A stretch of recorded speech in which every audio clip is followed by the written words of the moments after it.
कहाँ जाए ये मुसलमान, किसके पास जाए, किससे कहे जा करके।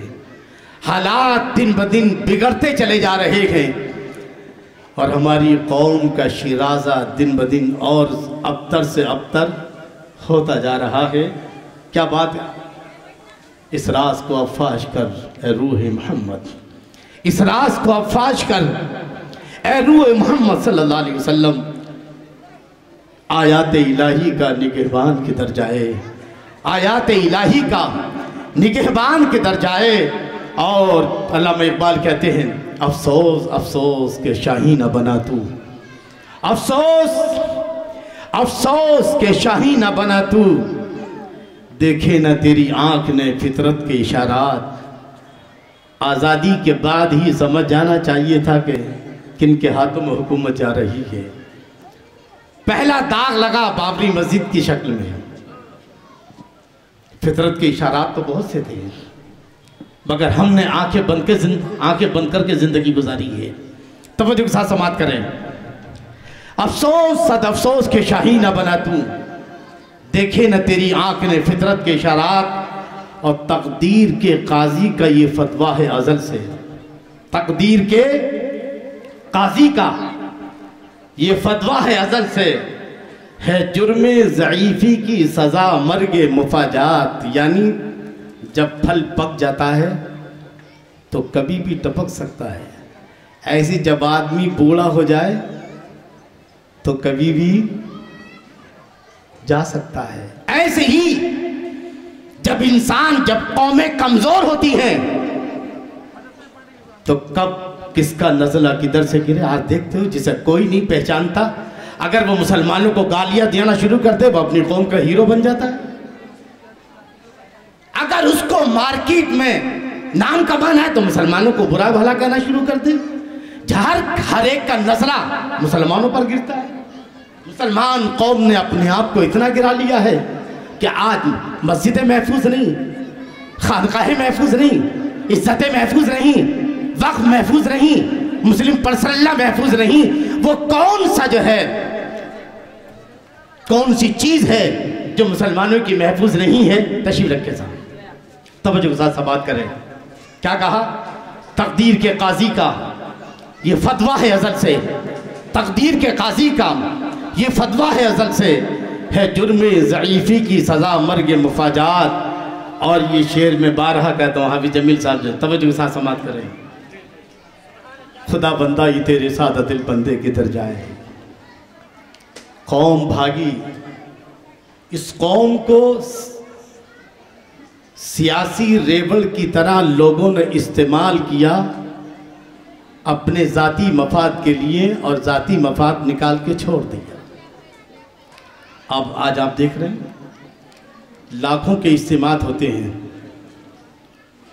वो किसी भी जमात के हों, 10 लाख पब्लिक होती है, पब्लिक बराबर है, पब्लिक में इत्तेहाद की जरूरत नहीं है। गड़बड़ चरवाहों में है। किन में है? चरवाहों को मुत्तहिद होने की जरूरत है। आवाम तो बेचारी उलमा अहले सुन्नत बुलाते हैं तो आ जाती है, देवबंद वाले बुलाते तो आ जाती है, ये तो हर जगह जमा हो जाती है। बात समझ रहे हैं ना? आवाम को मुत्तहिद करने की जरूरत नहीं, आज जरूरत है उलमा मुत्तहिद हों मुश्तरक मिल्ली मसाइल में, अपने अपने मसलक पर बरकरार रहते हुए।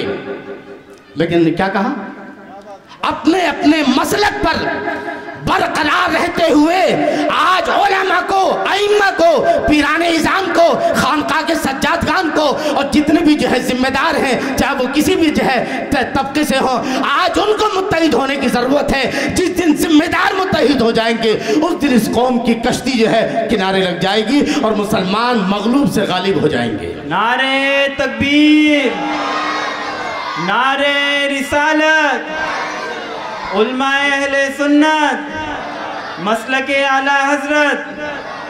खुदा ये बंदा, खुदा बंदा ये तेरे सादा दिल बंदे किधर जाए।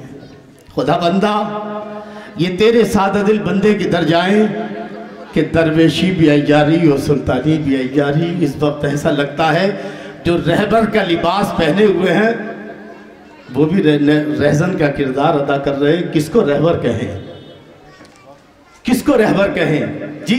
खुदा बंदा ये तेरे साथ दिल बंदे के दर जाए कि दरवेशी भी अय्यारी, सुल्तानी भी अय्यारी। एक बात और शरीफ पढ़ के सुना दें। अल्लाहुम्मा सल्ली अला सय्यिदना व मौलाना मुहम्मदिन व बारिक वसल्लिम सलातु व सलाम अलैका या रसूलल्लाह या हबीबल्लाह। मुख्तसर 77 सालों का जायज़ा ले लें। ये जलसा यूपी, बिहार, बंगाल के जितने भी मजहबी जलसे होते हैं, नीचे लिखा रहता है इस जलसे का सियासत हाजरा से कोई ताल्लुक नहीं है। यानी वो मस्जिदों पे बिल्डोजर चलाएं, हम कोई जिक्र नहीं करेंगे इसका अपने जलसे में। वो दरगाहों पे बिल्डोजर चलाएं, हम कोई जिक्र नहीं करें। सियासत हाजरा से कोई ताल्लुक नहीं। तवज्जो आपकी, ये वो जुर्म है नाकाबिले माफी मजहबी क़यादत का। सियासत इस्लाम का अटूट हिस्सा है। इस जलसे का सियासत हाजरा से खुसूसी ताल्लुक है। इस जलसे का सियासत हाजरा से खुसूसी ताल्लुक आज हम यहाँ बैठ कर के हल करेंगे कि हमें क्या करना है, क्योंकि इस वक्त हाल हमारे दरमियान दायरा तंग होता जा रहा है। हर दिन का सूरज मुसलमानों की एक नई आफत लेकर आ रहा है। आप अंदाजा लगाइए। बिठाओ भाई, बिठाइए महमूद भाई। इन 77 सालों का जायजा लीजिए आप। हिंदुस्तान की आज़ादी में सबसे बढ़ चढ़कर हिस्सा किसने लिया? मुसलमानों ने। डिस्कवरी ऑफ इंडिया के अंदर जवाहरलाल नेहरू ने सब इस बात का एतराफ़ किया है।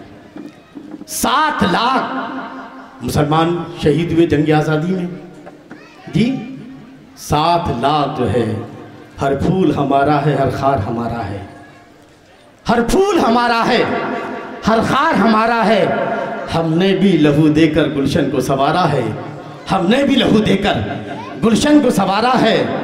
और सो जुल्म किए तुमने, एक कहा न की हमने। सो जुल्म किए तुमने, एक कहा न की हमने। वो ज़र्फ तुम्हारा है, ये ज़र्फ हमारा है। और याद रखना, हिंदुस्तान किसी के बाप की जागीर नहीं है। इस तिरंगे झंडे की सुर्खी में अगर सबसे ज्यादा खून लगा है तो मुसलमानों का लगा है। मगर जहालत की आंख से मत देखो, इल्म और तारीख की आंखों से देखोगे कि कदम कदम पर मुसलमानों की कुर्बानियां हैं जी। सवार सवारा है हमने इस मुल्क की जुल्फ़े बरहम को। ए नौजवान नस्ल, ए मुसलमान नौजवानों, जब हिंदुस्तान के पर कुर्बानी देने की बात आ जाए तो सर नीचे ना करना, निगाहें नीचे ना रखना, बल्कि सीना तान कर कहना कि इस हिंदुस्तान की आज़ादी में, इस हिंदुस्तान को महान भारत बनाने में, इस हिंदुस्तान को जो है सोने की चिड़िया बनाने में मुसलमानों का सबसे बड़ा हाथ रहा है, सबसे बड़ा योगदान रहा है। 100 बार संवारा है हमने इस मुल्क की जुल्फ़े बरहम को। 100 बार संवारा है हमने इस मुल्क की जुल्फ़े बरहम को। ये अहले खिदमत बतलाएंगे क्या हमने दिया है आलम को। जब गुलिस्तां को खून की ज़रूरत पड़ी, जब गुलिस्तां को खून की ज़रूरत पड़ी, सबसे पहले ही गर्दन हमारी कटी। जब गुलिस्तां को खून की ज़रूरत पड़ी, सबसे पहले ही गर्दन हमारी कटी। अब हमसे ये कहते हैं अहले वतन, ये वतन है हमारा, तुम्हारा नहीं, किसी के बाप का वतन नहीं है ये किसी का बाप का नहीं। मुसलमान जिस तरह हिंदुओं का है भारत, ऐसी मुसलमानों का भी है भारत जो है। जिन लोगों ने जो है यहाँ कुर्बानियाँ दी है, चाहे हिंदू हो, चाहे मुस्लिम हो, चाहे सिख हो, चाहे ईसाई हो, जिन लोगों ने भारत को परवान चढ़ाने के लिए कुर्बानियाँ दी है, उन सब का जो है भारत है। जिस तरह किसी और का हक है, ऐसी मुसलमानों का भी हक है। बहरहाल ये किसी को कहने का हक नहीं है कि ये भारत मुसलमानों का नहीं है। बहरहाल लेकिन मिला क्या? सबसे ज्यादा संविधान की हिफाजत मुसलमानों ने की है। तवज्जो के साथ समाप्त कीजिएगा। सबसे ज्यादा जमहूरियत की हिफाजत मुसलमानों ने की है, सबसे ज्यादा। मगर इन 77 सालों में सबसे ज्यादा मुसलमानों को सताया गया है, संविधान का सहारा लेकर सताया गया है। तवज्जो के साथ समझ कीजिएगा, सबसे ज्यादा जमहूरियत और संविधान के लिए कुर्बानी देने वाली कौम मुसलमान। मेरा एक एक जुमला जो है नाकाबिले तरदीद है। अगर किसी को मेरे एक जुमला नहीं एक लफ्ज पर भी एतराज हो तो ये बंदा मौजूद है जवाब देने के लिए।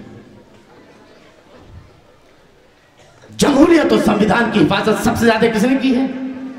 मगर ये तारीख का, ये भारत का अलमिया है कि जिस कौम ने सबसे ज्यादा संविधान और जमहूरियत की हिफाजत की, उसी कौम को सबसे ज्यादा सताया गया, उसी कौम को मजलूम बनाया गया, उसी कौम को जो है हाशिए पर लाया गया, उसी कौम के हुकूक को मारा गया, उसी कौम को जो है सताने के लिए संविधान में तब्दीली की गई। हुकूमत चाहे किसी की भी हो। 58 साल दौर कांग्रेस का गुजरा, कांग्रेस ने भी जो है